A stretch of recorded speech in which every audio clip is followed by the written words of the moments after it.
Hello नमस्कार दोस्तों, आप सभी लोगों का स्वागत है एडिटोरियल अड्डा में। एक बार फिर से एक नए एपिसोड में हम आपके साथ हैं। आज का जो एपिसोड है इसमें हमने रसायन विज्ञान से सभी इम्पोर्टेंट प्रश्न को कवर किया है। इसका पार्ट 1 आज हम आपके लिए ला रहे हैं। तो क्राउन की बुक से ये पेज नंबर 392 से 412 के बीच में दी गई थी, जिसको हमने कवर किया है। तो यहाँ पर कुल 9 टॉपिक्स हमने यहाँ पर कवर किया है, जिसमें हम लोग पदार्थ की प्रकृति, मोल की संकल्पना जो है उसके बारे में, परमाणु संरचना, रेडियो सक्रियता, तत्वों की आवर्त सारणी, रासायनिक बंधन, अम्ल, क्षार और लवण, विलयन तथा धातु और अधातु से इम्पोर्टेंट प्रश्न को कवर किए हैं हमने। तो 50 महत्वपूर्ण प्रश्न हम आज आपके लिए लाए हैं। आगे और भी इम्पोर्टेंट प्रश्न आपके साथ शेयर करेंगे। तो बस एक रिक्वेस्ट है कि जो लोग चैनल से नहीं जुड़े हैं चैनल से जुड़ जाएं। तो कुल 50 प्रश्नों का ये संग्रह आपके लिए हाजिर है। चलिए पहला प्रश्न देखते हैं। पहला प्रश्न है, आधुनिक रसायन विज्ञान का जनक किसे माना जाता है? सही जवाब हो जाएगा ऑप्शन डी, लेबोजियर को आधुनिक रसायन विज्ञान का जनक माना जाता है। नेक्स्ट, निम्नलिखित किस विधि द्वारा ठोस पदार्थ को गर्म करके सीधा गैसीय अवस्था में रूपांतरित कर दिया जाता है? सही जवाब हो जाएगा ऑप्शन सी, ऊर्ध्वपातन यानी कि सब्लिमेशन। जैसे नेफ्थलीन हो गए, आयोडीन, कपूर और अमोनियम क्लोराइड, इन सारे जो पदार्थ हैं, तत्व हैं, इनको इसी विधि द्वारा प्राप्त किया जाता है। नेक्स्ट क्वेश्चन देखते हैं। सामान्यतया द्रव की अवस्थाओं के भौतिक वर्गीकरण में निम्नलिखित कौन सी अवस्था शामिल नहीं है? यहाँ बात किया जा रहा है सामान्यतः यानी कि जनरली। तो यहाँ पर सही जवाब होगा ऑप्शन डी, कोलाइड जो होता है ये जनरली इसका भाग नहीं है, जबकि ठोस, द्रव और गैस ये सामान्यतः इसके वर्गीकरण में, भौतिक वर्गीकरण में आते हैं, द्रव के वर्गीकरण में। चलिए नेक्स्ट क्वेश्चन देखते हैं। भिन्न क्वथनांकों वाले 2 या 2 से अधिक द्रवों को पृथक करने के लिए किस विधि का प्रयोग किया जाता है? सही जवाब होगा ऑप्शन डी, प्रभाजी आसवन यानी फ्रैक्शनल डिस्टिलेशन। जैसे पेट्रोल, डीजल, केरोसिन, ये सब पदार्थों को पेट्रोलियम से इसी विधि द्वारा पृथक किया जाता है। नेक्स्ट क्वेश्चन, निम्नलिखित किस पदार्थ को बहुत ही कम घनत्व वाली गैस को अत्यंत कम तापमान के तहत ठंडा करके प्राप्त किया जाता है? सही जवाब होगा ऑप्शन डी, बोस-आइंस्टीन घनीभूत। नेक्स्ट क्वेश्चन, जल में हाइड्रोजन और ऑक्सीजन के भार का अनुपात क्या है? यहाँ सही जवाब हो जाएगा ऑप्शन ए, 1:8, यानी कि हाइड्रोजन का 1 भाग और ऑक्सीजन का 8 भाग। नेक्स्ट क्वेश्चन, निम्नलिखित में कौन सा गुण मिश्रण का नहीं है? सही जवाब हो जाएगा ऑप्शन डी, इसकी संरचना नियत होती है। ये बात गलत है। मिश्रण में उनके अवयवों का कोई निश्चित अनुपात नहीं होता है, वे किसी भी अनुपात में हो सकते हैं। नेक्स्ट, निम्न में कौन परमाणु द्रव्यमान इकाई यानी एटॉमिक मास यूनिट को प्रदर्शित करता है? सही जवाब होगा ऑप्शन ए, कार्बन के एक परमाणु के द्रव्यमान के 12वें भाग जो हैं वो परमाणु द्रव्यमान इकाई को बताता है। नेक्स्ट, हवा के संदर्भ में निम्नलिखित कौन सा विकल्प सही है? सही जवाब होगा ऑप्शन डी, यह जो है तत्व और यौगिकों का मिश्रण है। नेक्स्ट क्वेश्चन, निम्नलिखित में कौन किसी परमाणु के परमाणु द्रव्यमान को बताता है? सही जवाब होगा ऑप्शन सी, परमाणु के नाभिक में उपस्थित इलेक्ट्रॉन, प्रोटॉन और न्यूट्रॉन की जो द्रव्यमान संख्या है, द्रव्यमान है, उसी को परमाणु द्रव्यमान कहा जाता है। नेक्स्ट, किसी तत्व का परमाणु भार ज्ञात करने के लिए निम्नलिखित में से किसके साथ उस तत्व के परमाणु भार की तुलना की जाती है? सही जवाब होगा ऑप्शन बी, हाइड्रोजन। नेक्स्ट, किसी कक्षा या सेल में इलेक्ट्रॉनों की अधिकतम संख्या क्या हो सकती है? तो इलेक्ट्रॉनों की जो अधिकतम संख्या है वो 2n² होती है, तो बी यहाँ सही जवाब हो जाएगा। चलिए नेक्स्ट क्वेश्चन देखते हैं। किसी परमाणु के कक्षा एवं उपकक्षा में इलेक्ट्रॉनों के वितरण को किसके द्वारा प्रदर्शित किया जाता है? सही जवाब होगा ऑप्शन बी, इलेक्ट्रॉनिक कॉन्फ़िगरेशन, तो इलेक्ट्रॉनिक विन्यास। नेक्स्ट क्वेश्चन, पदार्थ का परमाणु सिद्धांत सर्वप्रथम किसके द्वारा दिया गया था? तो जॉन डाल्टन के द्वारा परमाणु सिद्धांत दिया गया था, डी सही जवाब हो जाएगा। नेक्स्ट क्वेश्चन, किसी परमाणु के लिए प्लम पुडिंग मॉडल किसके द्वारा दिया गया था? सही जवाब होगा जॉन डाल्टन। 1904 में जॉन डाल्टन द्वारा यह तैयार किया गया था। इस परमाणु को एक तरह से तरबूज मॉडल के नाम से भी जाना जाता है। इसमें उन्होंने बताया कि परमाणु गोल होते हैं तथा इनके अंदर अनगिनत धनावेशित कण और साथ ही साथ ऋणावेशित कण इलेक्ट्रॉन के रूप में मौजूद होते हैं, ठीक उसी तरह जिस तरह तरबूज में उनके बीज होते हैं। नेक्स्ट क्वेश्चन, निम्नलिखित में कौन रेडियो सक्रिय पदार्थ नहीं है? सही जवाब हो जाएगा प्लैटिनम, यह एक धातु है। नेक्स्ट क्वेश्चन, मेंडलीफ की आवर्त सारणी में वर्गों की कुल संख्या कितनी थी? सही जवाब होगा 9 वर्ग हुआ करते थे मेंडलीफ में, जबकि उनके जो क्षैतिज रेखाओं की संख्या थी उसमें 7 हुआ करती थी। जबकि आधुनिक आवर्त सारणी की बात करें तो यहाँ पर जो वर्गों की संख्या है वो 18 है। नेक्स्ट क्वेश्चन, निम्नलिखित में कौन इलेक्ट्रॉन का एंटी पार्टिकल है? सही जवाब है ऑप्शन ए पॉजिट्रॉन। चलिए अगला क्वेश्चन देखते हैं। निम्नलिखित में कौन सा कथन सही है?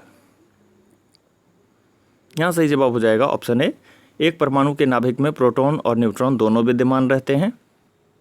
नेक्स्ट क्वेश्चन, निम्नलिखित में कौन सा कथन सही नहीं है?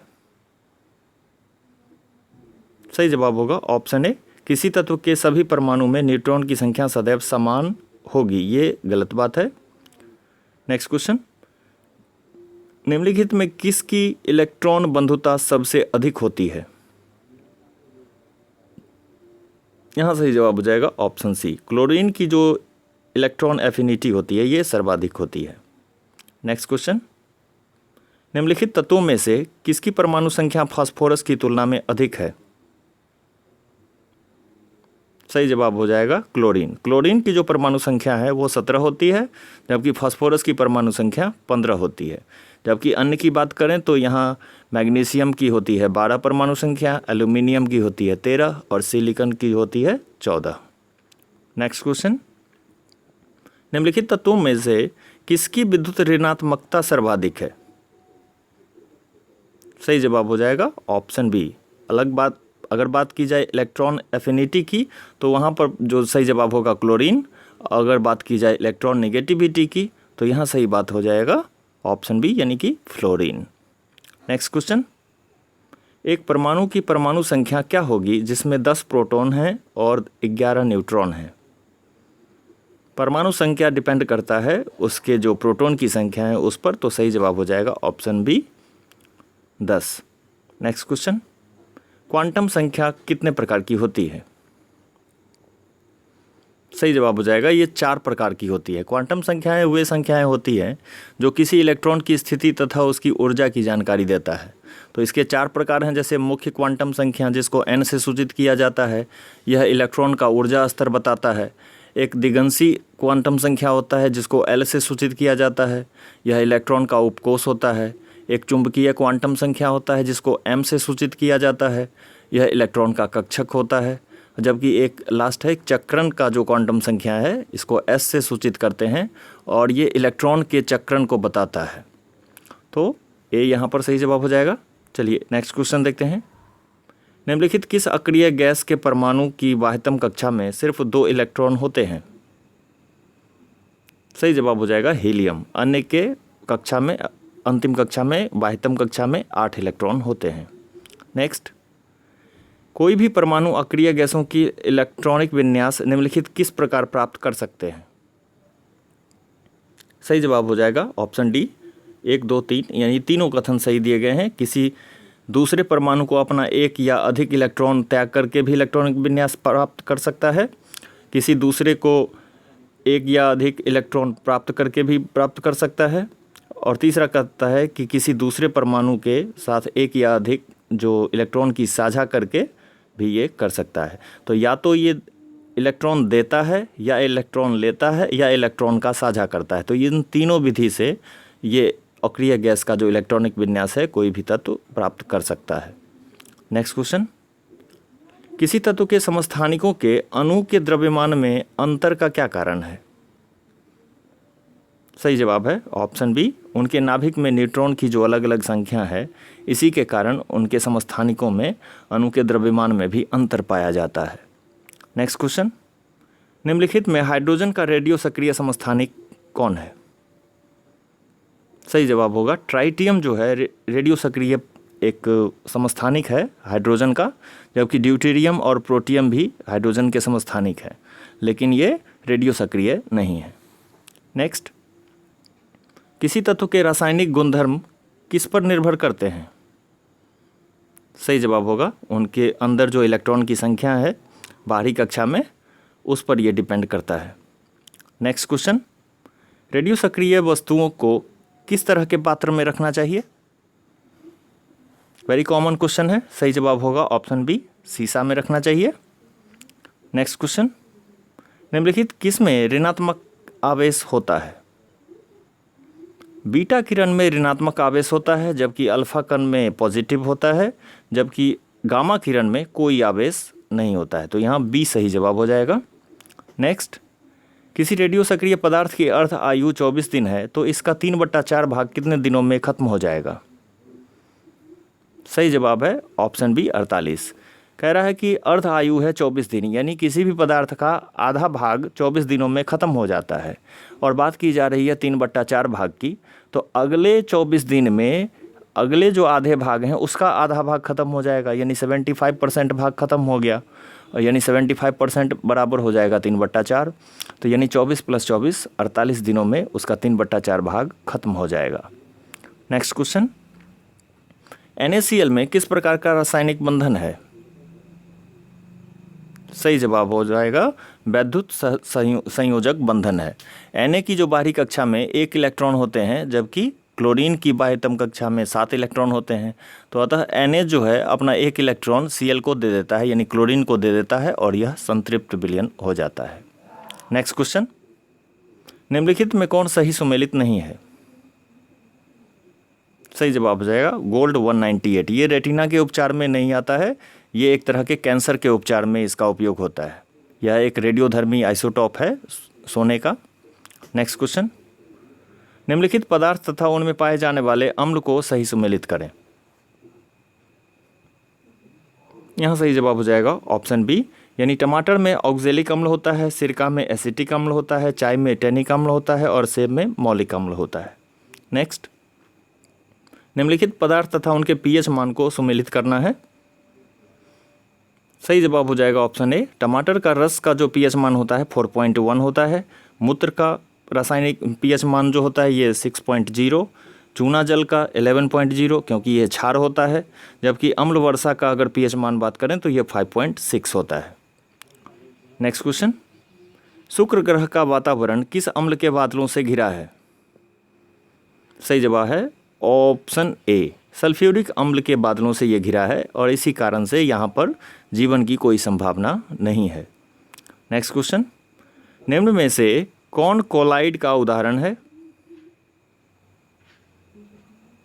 सही जवाब हो जाएगा ऑप्शन डी, यानी कि ये सभी जो हैं ये कोलाइड के उदाहरण हैं। नेक्स्ट क्वेश्चन, कोलाइडी विलयन में कोलाइड के कण टेढ़े मेढ़े मार्ग से होकर गमन करते रहते हैं, इसे किस नाम से जाना जाता है? सही जवाब है इसको ब्राउनी गति कहा जाता है। लेकिन जब कोलाइडी कण प्रकाश की किरणों को प्रकीर्णन द्वारा फैलाते हैं और उनके मार्ग को दृश्य बना देते हैं, तो ये प्रभाव जो है टिंडन प्रभाव कहलाता है। नेक्स्ट क्वेश्चन, फेस क्रीम किस प्रकार का कोलाइड है? सही जवाब है ये पायस कोलाइड है, जबकि दूध भी एक पायस कोलाइड के रूप में जाना जाता है। नेक्स्ट क्वेश्चन, ऑक्सीकरण के संबंध में निम्नलिखित कौन सा विकल्प सत्य है?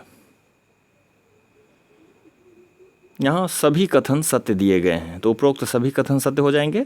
पहला कहता है कि किसी तत्व या यौगिक से ऑक्सीजन के सीधे संयोग को ऑक्सीकरण कहा जाता है। दूसरा कहता है किसी यौगिक से हाइड्रोजन के वियोग को ऑक्सीकरण कहा जाता है, और ऑक्सीकरण में ये फिक्स है कि हाइड्रोजन उससे अलग होगा। ऑप्शन सी कहता है कि ऑक्सीकरण वह प्रक्रिया है जिसमें किसी तत्व की संयोजकता बढ़ जाती है। तो ये तीनों कथन यहाँ पर सही दिए गए हैं ऑक्सीकरण के संबंध में। नेक्स्ट क्वेश्चन, वर्तमान में हमारे द्वारा उपयोग किए जाने वाले रासायनिक प्रतीकों की उपयोग विधि किसने तैयार की थी? सही जवाब है दोस्तों यहाँ पर ऑप्शन बी, वर्जिलियस ने तैयार की थी, और उसी को आज भी हम लोग उपयोग कर रहे हैं। नेक्स्ट, जल गैस किसका संयोजन है? सही जवाब है कार्बन मोनोऑक्साइड और हाइड्रोजन का ये एक मिश्रण है। नेक्स्ट, निम्नलिखित में किसका प्रयोग प्रणोदक या रॉकेट ईंधन के रूप में किया जाता है? यहाँ सही जवाब हो जाएगा ऑप्शन डी, द्रव हाइड्रोजन और द्रव ऑक्सीजन के जो यौगिक मिश्रण होते हैं उसका उपयोग किया जाता है रॉकेट ईंधन में। नेक्स्ट, निम्नलिखित में कौन सी धातु अन्य से अधिक अभिक्रियाशील है?